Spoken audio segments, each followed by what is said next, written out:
আসসালামু আলাইকুম। এখন শুনবেন সংবাদ শিরোনাম। শাহজালালে কার্গো ভিলেজে সুরক্ষিত স্ট্রং রুম থেকে অস্ত্র লুটের রহস্য উদ্ঘাটন হয়নি, এখনও চলছে তদন্ত, মুখ খুলছেন না বিমানের কেউ। রক্ষী বাহিনী তৈরি নয়, সার্বভৌমত্ব রক্ষায় প্রশিক্ষণ দেওয়া হবে ৯,০০০ তরুণকে, জানালেন উপদেষ্টা আসিফ মাহমুদ। আগ্রহীদের বাছাই করা হচ্ছে স্বচ্ছতার ভিত্তিতে। পাঠ্যপুস্তক বিতরণে এবারও বিপাকে এনসিটিবি, এখনও একটি বইও ছাপা হয়নি। ষষ্ঠ থেকে অষ্টম শ্রেণীর নতুন বই পেতে অপেক্ষা করতে হতে পারে মার্চ পর্যন্ত। গণহত্যার দায়ে ইসরায়েলের প্রধানমন্ত্রী সহ ৩৭ শীর্ষ কর্মকর্তার বিরুদ্ধে গ্রেপ্তারি পরোয়ানা জারি করল তুরস্ক। আনা হয়েছে সুমুদ ফ্লোটিলা বহরে হামলার অভিযোগও। আসসালামু আলাইকুম। এতক্ষণ দেখছিলেন সংবাদ শিরোনাম, এখন দেখবেন বিস্তারিত। এক সপ্তাহ পরও কার্গো ভিলেজের লুট হওয়া অস্ত্র সম্পর্কে কিছুই জানাতে পারেনি রাষ্ট্রীয় উড়োজাহাজ সংস্থা বিমান। শাহজালাল বিমানবন্দরের ভয়াবহ আগুনের কারণ উদ্ঘাটনের আগেই ঘটে গেছে রহস্যময় এই ঘটনা। কড়া নিরাপত্তা বেষ্টনীর ভেতরে অত্যন্ত সুরক্ষিত ভোল্টের তালা ভেঙে অস্ত্র লুটের তদন্ত করা হচ্ছে। এদিকে কার্গো ভিলেজের ভাঙা ভোল্ট থেকে ৮০টি অস্ত্র, বিপুল পরিমাণ গুলি ও অস্ত্রের সরঞ্জাম হেফাজতে নিয়েছে পুলিশ। তবে অস্ত্র লুটের ঘটনায় মুখ খুলছেন না বিমানের কেউ। ভয়াবহ আগুনে প্রায় ধ্বংস হয়ে যায় কার্গো ভিলেজের পুরো আমদানি শাখা। ভেতরে বাইরে থাকা শত শত কোটি টাকার মালামাল পুড়ে ছাই হয়ে গেলেও কার্গো ভবনে থাকা শক্তিশালী স্ট্রং ভোল্টটি ছিল প্রায় অক্ষত, যেখানে ছিল আইনশৃঙ্খলা বাহিনীর জন্য আমদানি করা বিভিন্ন আগ্নেয়াস্ত্র, গোলাবারুদ সহ অতি মূল্যবান জিনিস। ২৮ অক্টোবর সকালে কয়েক স্তরের নিরাপত্তায় থাকা ভোল্টরুমে তালা না দেখে শুরু হয় ঊর্ধ্বতন কর্মকর্তাদের দৌড়ঝাঁপ। বিষয়টি নিয়ে এয়ারপোর্ট থানায় জিডি করে কার্গো ভিলেজের নিরাপত্তার দায়িত্বে থাকা বিমান বাংলাদেশ এয়ারলাইন্স। ভল্টে থাকা ৬৭টি অত্যাধুনিক পিস্তল, ১২টি শটগান, একটি অ্যাসল্ট রাইফেল, ১৩৮টি পিস্তলের ম্যাগাজিন ছাড়াও বিপুল পরিমাণ গুলি ও সরঞ্জাম হেফাজতে নেয় পুলিশ। এটা তো একটা জিডি করা হয়েছে, জিডির ভিত্তিতে এটা তদন্তাধীন রয়েছে। এটা সম্পূর্ণ এটার নিয়ন্ত্রণ তার পুলিশের কাছে না। ওই জিডিতে জানানো হয় ২৪ অক্টোবর কয়েকটি সংস্থার প্রতিনিধিদের উপস্থিতিতে অক্ষত স্ট্রং রুমের ভল্ট পরীক্ষা করে সিলগালা করা হয়। বাইরে নতুন করে বাড়ানো হয় নিরাপত্তা ব্যবস্থা, কিন্তু তারপরও কিভাবে তালা ভাঙার মতো ঘটনা ঘটল তা নিয়ে হতবাক বিশেষজ্ঞরা। ১৮ অক্টোবর আগুনের ঘটনায় পুরো কার্গো ভিলেজ বিদ্যুৎ ব্যবস্থা সহ নষ্ট হয়ে যায় বিভিন্ন সিসি ক্যামেরাগুলোও। তাই সংশ্লিষ্ট দায়িত্বপ্রাপ্তরা ছাড়া অন্যদের চলাচল বন্ধ করে দেওয়া হয়। তাছাড়া স্ট্রং রুম থেকে কিছু সরাতে বা প্রবেশ করাতে হলে কয়েক স্তরের নিরাপত্তা ও অনুমোদন লাগে। তারপরও কারা কিভাবে স্ট্রং রুমে হানা দিল তা নিয়ে মুখ খুলছে না বিমানের ঊর্ধ্বতন কোনো কর্মকর্তা। মিলিশিয়া বা রক্ষী বাহিনী তৈরি করার উদ্দেশ্যে নয়, ৯,০০০ তরুণকে প্রশিক্ষণ দেয়া হবে সার্বভৌমত্ব ও গণপ্রতিরক্ষায়। প্রকল্পটি নিয়ে তৈরি হওয়া নানা আলোচনা সমালোচনার জবাবে যুব ও ক্রীড়া উপদেষ্টা আসিফ মাহমুদ সজীব ভুঁইয়া প্রকল্পটিকে নিয়ে একটি মহল গুজব ছড়াচ্ছে বলে অভিযোগ তার। বলেন, রাষ্ট্রীয় নীতির অংশ হিসেবেই সরকারের সম্মতিতে এই প্রকল্প নেওয়া হয়েছে। প্রশিক্ষণে আগ্রহীদের নির্বাচনও করা হচ্ছে স্বচ্ছতার ভিত্তিতে।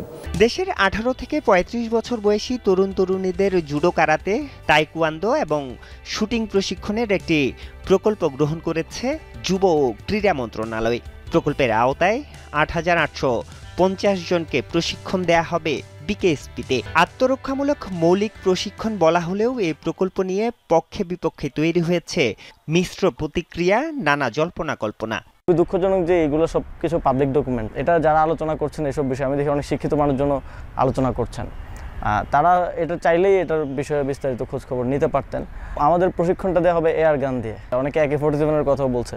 কথাটা যারা বলছে তারা খুব উদ্দেশ্যপ্রণোদিতভাবেই এই প্রশিক্ষণটাকে প্রশ্নবিদ্ধ করার জন্য, এবং তাদের ভিন্ন উদ্দেশ্য আছে বলে আমি মনে করি। তিনি বলছেন, জাতীয় নিরাপত্তার স্বার্থে তরুণদের প্রশিক্ষিত করার জন্য এটি পাইলট প্রকল্প। কখনো সংকটময় পরিস্থিতি তৈরি হলে যেন তারা ঝাঁপিয়ে পড়তে পারে। সামাজিক মাধ্যমে অনেকেই একে ১৯৭২ সালে শেখ মুজিব গঠিত রক্ষী বাহিনীর সাথে তুলনা করছেন, যেটি পরে দলীয় বাহিনীতে পরিণত হয়েছিল। উপদেষ্টা বলছেন, গণপ্রতিরক্ষা সেরকম কোনো প্রকল্প নয়। আবারও আমি বলছি, এটা কোনো বাহিনী না। এখানে তো প্রশিক্ষণের পরে তাদেরকে কোনো অস্ত্র দেওয়া হচ্ছে না বা তাদেরকে কোথাও রিক্রুটও করা হচ্ছে না। They are going in their regular life. মূলত প্রবলেমটা হচ্ছে গণপ্রতিরক্ষা আইডিয়াটার সাথে। এটা অনেকের জন্য আসলে হুমকি স্বরূপ বা অনেকের জন্য আমাদের উপর আগ্রাসনটা চালানোর জন্য আসলে তাদের আর সেই সুযোগটা থাকে না। পাঠ্য বই দিতে এবারও কথা দিয়ে কথা রাখতে পারছে না জাতীয় শিক্ষাক্রম ও পাঠ্যপুস্তক বোর্ড এনসিটিবি। জানুয়ারির প্রথম সপ্তাহে প্রাথমিক ও ইবতেদায়ীর বই শিক্ষার্থীদের হাতে তুলে দেওয়ার সম্ভাবনা থাকলেও মাধ্যমিকের বই নিয়ে বিপাকে প্রতিষ্ঠানটি। নবম শ্রেণীর জন্য 6.25 কোটি বইয়ের মধ্যে প্রস্তুত মাত্র 1,03,000 বই, আর ষষ্ঠ থেকে অষ্টম শ্রেণীর 12.5 কোটি বইয়ের একটিও ছাপানো হয়নি।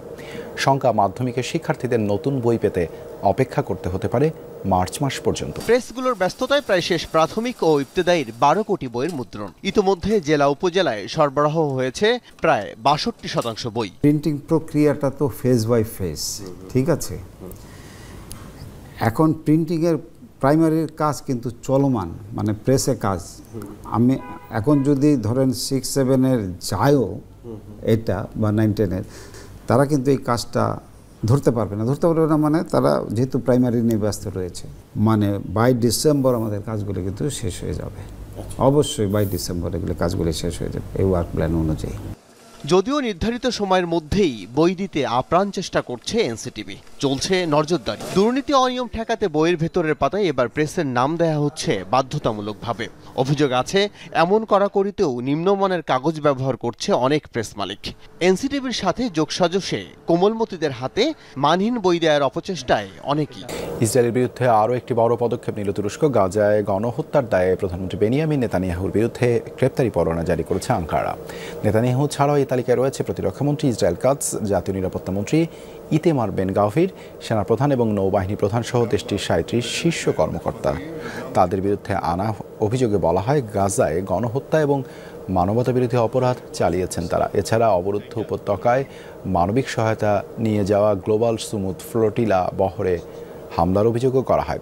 দীর্ঘ 2 বছর ধরে গাজায় ইসরায়েলের চালানোর নানা নৃশংসতার কথা তুলে ধরা হয় আঙ্কারার এক বিবৃতিতে।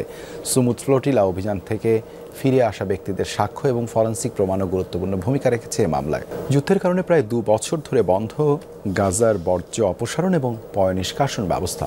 পাহাড় সম স্তূপে পরিণত হয়েছে নোংরা আবর্জনা।